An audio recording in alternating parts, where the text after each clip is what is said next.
Bismillahirrahmanirrahim. Assalamualaikum warahmatullahi wabarakatuh. Halo, apa kabar semuanya? Mudah-mudahan selalu sehat dan bahagia. Amin. Perkenalkan, nama saya Rega Maria Vidika Dita dengan NPM 145200009 dari Prodi PIAUD STAI Sabili Bandung.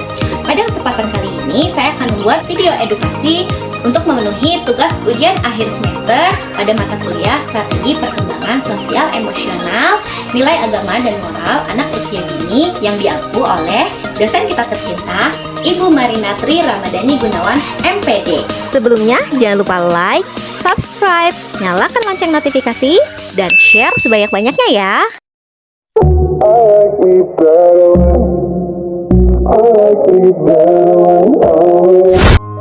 Perkembangan sosial emosional anak usia dini tidak terlepas dari interaksi antara orang tua dan anak itu sendiri. Oleh sebab itu, kita harus memahami bagaimana pola asuh yang kita berikan, kemudian bagaimana kelekatan atau attachment yang akan kita berikan. Mungkin untuk sebagian besar orang masih sangat asing dengan kata attachment itu sendiri. Oleh karena itu, pada kesempatan kali ini, saya akan membahas mengenai konsep attachment atau pengertian dari attachment itu sendiri dan bagaimana dampak attachment tersebut terhadap perkembangan anak usia dini di kemudian hari. Secara etimologi, attachment berarti pengikatan atau penggabungan, atau sering kita kenal juga dengan kelekatan. Konsep attachment ini pertama kali dikemukakan oleh seorang psikolog dari Inggris yang bernama Edward John Mostyn Bowlby, atau dikenal dengan nama John Bowlby. Menurut Bowlby, kelekatan adalah bentuk tingkah laku yang dapat mengekal dan hubungan ini akan bertahan cukup lama dalam rentang kehidupan manusia yang diawali dengan kelekatan anak pada ibunya atau figur lain sebagai pengganti ibunya. Lalu apa saja nih ciri-ciri attachment di sini? Yang pertama, seorang anak itu akan mempunyai kelekatan fisik dengan seseorang, ya, terutama orang tuanya atau figur lekat lainnya. Kemudian yang kedua, menjadi cemas nih ketika berpisah dengan figur lekatnya. Lalu yang ketiga, menjadi gembira dan lega ketika figur lekatnya itu kembali lagi.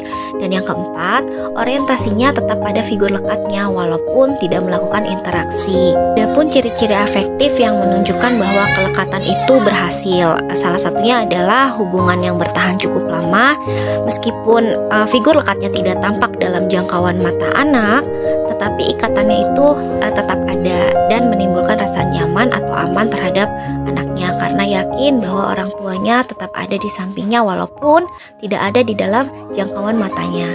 Lalu siapa nih subjek attachment sendiri? Tentu saja subjek attachment itu ada pada figur lekat utama, yaitu orang tua mereka, ayahnya dan juga ibunya. Lalu ada juga figur lekat pengganti seperti misalnya neneknya, bibinya, tantenya, atau mungkin pengasuh anak tersebut. Lalu siapa nih objeknya? Tentu saja objek attachment itu adalah anak usia dini sendiri. Terus, apa sih fungsi dan manfaat attachment ini? Yang pertama adalah memberikan rasa aman. Jadi, ketika individu berada dalam keadaan penuh tekanan, kehadiran figur lekat ini dapat memulihkan perasaan individu itu untuk kembali ke perasaan yang aman. Lalu, yang kedua dapat mengatur keadaan perasaan tersebut. Lalu yang ketiga, sebagai sarana ekspresi dan komunikasi sehingga anak tersebut dapat mengenal konsep relasi dan juga dapat berinteraksi dan bersosialisasi dengan lingkungan sekitarnya. Yang keempat adalah sebagai dasar untuk melakukan eksplorasi terhadap lingkungan dan juga suasana yang baru untuk individu itu sendiri. Attachment juga pasti mempunyai banyak manfaat. Antara lain dapat menumbuhkan perasaan trust atau kepercayaan dalam interaksi sosial di masa depannya. Lalu dapat membantu individu dalam menginterpretasi, memahami, dan mengatasi emosi-emosi negatif selama individu berada dalam situasi yang menekan dan juga menumbuhkan perasaan yang mampu membuat mereka nyaman atau aman. Tahap perkembangan attachment. Kelekatan dibagi dalam 4 fase, yaitu 1. Indiscriminate sociability, kedua, discriminate sociability, yang ketiga, specific attachment, dan yang keempat, partnership. Pada fase pertama yaitu indiscriminate sociability, di mana fase ini terjadi sejak bayi lahir sampai usia 3 bulan. Nah, pada fase ini bayi menunjukkan beragam jenis respon kepada orang-orang di sekitarnya dengan cara yang sama. Misalnya dia akan tersenyum, kemudian berceloteh pada setiap orang yang berinteraksi dengannya. Kemudian pada fase kedua ada discriminate sociability. Fase ini terjadi di usia 3 sampai 6 bulan. Nah, bayi akan mulai fokus pada orang-orang yang mereka kenal. Pada fase ini juga bayi mulai membatasi nih senyuman-senyuman kepada orang yang juga mereka kenal saja gitu. Ketika mereka melihat wajah yang tidak dikenalnya, kemudian lingkungan yang mungkin asing baginya, mereka hanya diam saja atau bahkan mereka berceloteh dan menangis dengan cara yang tidak nyaman gitu. Dan celotehan atau tangisan tersebut hanya bisa didiamkan oleh orang yang mereka kenal saja. Jadi biasanya bayi tampak hanya mengembangkan kemelekatannya itu pada orang yang interaksinya paling menyenangkan bagi mereka. Ketiga, ada fase specific attachment, di mana fase ini terjadi pada usia 6 bulan sampai 3 tahun. Pada usia ini, kemelekatan bayi pada orang tertentu menjadi semakin intens dan lebih eksklusif. Hal tersebut terlihat ketika misalnya ibunya meninggalkan ruangan, kemudian bayi akan menangis dan memperlihatkan kecemasan terhadap sebuah perpisahan. Nah, ketika ibunya kembali dan berada di pelukan ibunya, maka bayi tersebut akan membalas pelukan ibunya dengan senyuman yang bahagia. Nah, untuk fase bayi berusia 7 bulan itu akan menunjukkan ketakutan kepada orang asing. Nah, hal tersebut terlihat dengan tangisan yang keras ketika mereka melihat orang asing. Nah, kemudian ketika bayi pada fase sudah bisa merangkak atau mungkin merayap atau dia bisa berjalan, maka ketika ibunya meninggalkannya atau figur lekatnya tersebut meninggalkannya, dia akan mencoba mengejar figur lekat tersebut dan berusaha dekat dengan figur lekatnya. Fase terakhir pada usia 3 tahun sampai akhir masa kanak-kanak disebut fase partnership. Pada masa ini mereka sudah mulai bisa tuh memahami bagaimana mereka merencanakan dan mereka dapat membayangkan apa yang akan mereka lakukan ketika orang tuanya pergi gitu, atau ketika figur lekatnya pergi gitu, sehingga mereka mulai bisa bertindak seperti rekanan di dalam suatu hubungan dengan orang tuanya atau figur lekatnya. Nah, pada fase ini anak mulai merasa aman nih saat berinteraksi dengan orang asing, dan mereka merasakan sedih ketika mereka berpisah dengan figur lekatnya, baik orang tuanya atau mungkin figur lekat pengganti lainnya dalam waktu yang cukup lama. Tahap perkembangan attachment setiap anak itu berbeda-beda. Jadi kita tidak bisa juga menyamakan semua anak dengan perkembangan fase attachment yang sama. Namun, semua itu bergantung pada pola attachment yang diberikan oleh orang tuanya atau figur lekatnya kepada anak tersebut. Kemudian, apa yang dimaksud dengan pola attachment-nya itu sendiri?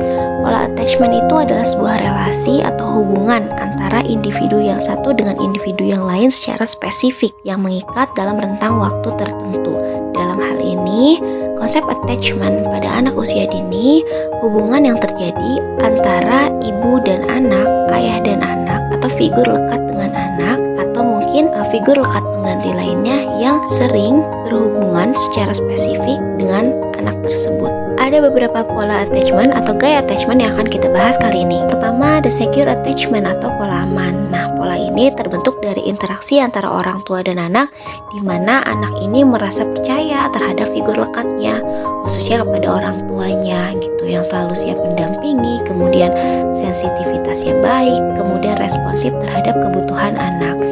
Nah, mereka juga merasakan kenyamanan dan keamanan ketika mereka dekat dengan figur lekat mereka. Orang tua atau figur lekat yang sensitif dan responsif terhadap kebutuhan anaknya akan menciptakan anak-anak yang memiliki kelekatan yang aman.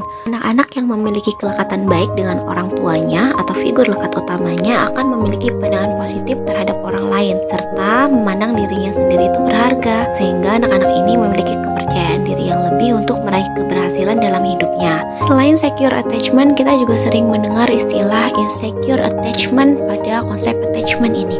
Apa itu avoidant attachment pada pola insecure attachment? Ini adalah pola kelekatan yang terjadi terjadi di mana orang tua selalu kurang responsif atau kurang sensitivitas terhadap kebutuhan anak, bahkan cenderung tidak merespon anaknya sehingga anak merasa dirinya ditolak. Anak cenderung memenuhi kebutuhan akan afeksi sendiri tanpa bantuan orang tua. Anak-anak dengan pola kelekatan ini seringnya akan menghindari interaksi sosial, seolah-olah tidak membutuhkan orang lain dalam hidupnya. Mereka cenderung menarik diri dari pergaulan serta menolak meminta bantuan orang lain atau lebih menjaga jarak.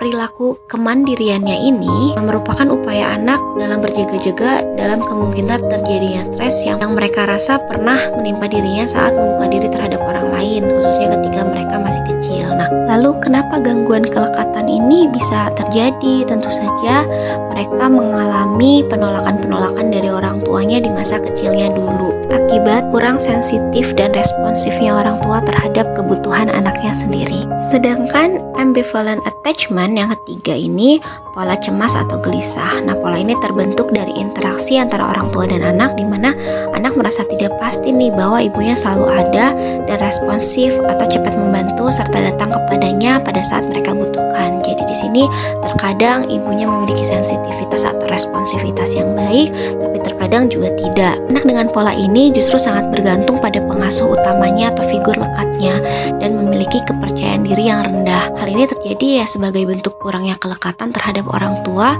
di masa kecilnya dulu. Tidak jarang individu ini akan tumbuh menjadi pribadi yang mudah marah, kemudian cemburu, penuntut, dan mungkin bergantung kepada orang lain karena ketidakpastian terhadap respon dan sensitivitas orang tua pada kebutuhan si anak tersebut. Kemudian yang terakhir pada insecure attachment ada yang disebut dengan pola attachment disorganized, disoriented attachment. Nah, pola ini sangat membuat anak bingung. Biasanya anak dengan pola ini tumbuh di lingkungan keluarga yang terbiasa dengan tindakan kekerasan. Anak ingin mendapatkan kasih sayang, respon dan sensitivitas yang baik dari orang tua sebagai upaya mencari afeksi terhadap dirinya sendiri, justru membuat mereka malah menerima perilaku kasar atau bahkan pukulan gitu. Anak-anak seperti ini akan tumbuh menjadi individu yang pada umumnya cepat mengalami perubahan suasana hati. Anak dengan pola ini juga sering melihat orang lain itu sebagai ancaman, sehingga menimbulkan perilaku-perilaku yang agresif, defensif. Mereka betul-betul tumbuh menjadi anak yang insecure, yang terkadang mereka sangat ingin disayangi, namun tiba-tiba berubah merasa mereka tidak pantas untuk disayangi. Nah, hal ini berdampak pada sulitnya mereka membangun suatu hubungan yang sehat dengan orang lain. Lalu faktor apa saja nih yang bisa mempengaruhi attachment itu sendiri? Nah, yang pertama adalah kondisi anak.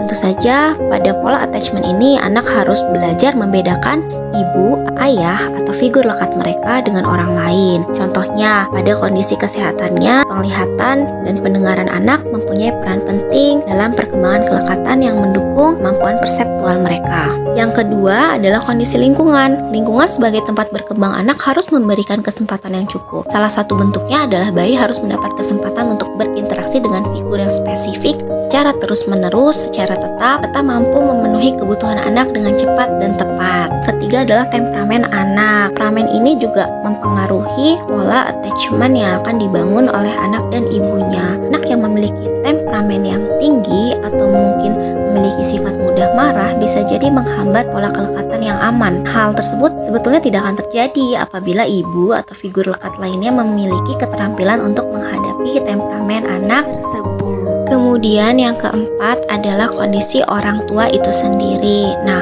bagi orang tua yang lebih bahagia, mereka akan dengan mudah menerapkan pola attachment yang tepat. Tetapi berbeda ketika orang tua memiliki masa lalu seperti inner child mereka yang terluka, kemudian permasalahan-permasalahan lain seperti faktor ekonomi, sosial, budaya, dan lain-lain yang mempengaruhi pola attachment yang tepat. Nah, kurangnya pemahaman terhadap tumbuh kembang dan kebutuhan anak juga menjadi salah satu faktor yang mempengaruhi bagaimana attachment itu dapat terjalin antara figur lekat dan anak.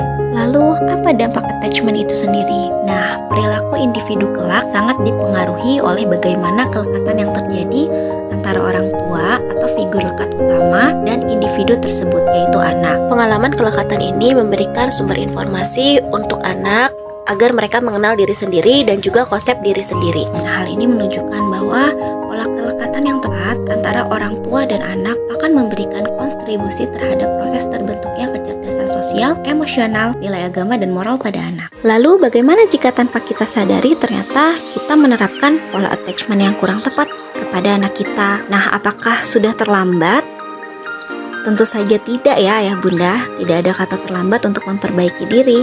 Hal yang pertama kita lakukan adalah menyadari kesalahan kita, kemudian berusaha terus untuk mengintrospeksi diri, dan jangan lupa meminta maaf kepada anak ya. Bekerja sama dengan orang-orang terdekat kita, terutama keluarga, ketika kita mendapat kendala-kendala di dalam pengasuhan.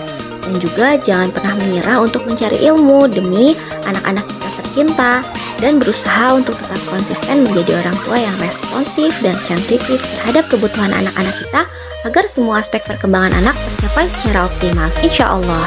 Dan jangan lupa untuk terus berdoa agar Allah memberikan yang terbaik kepada anak-anak kita. Amin.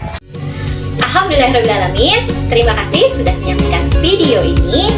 Jangan lupa subscribe, like, comment, and share sebanyak-banyaknya.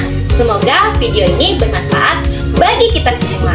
Dadah! Terima kasih banyak. Assalamualaikum warahmatullahi wabarakatuh. See you di next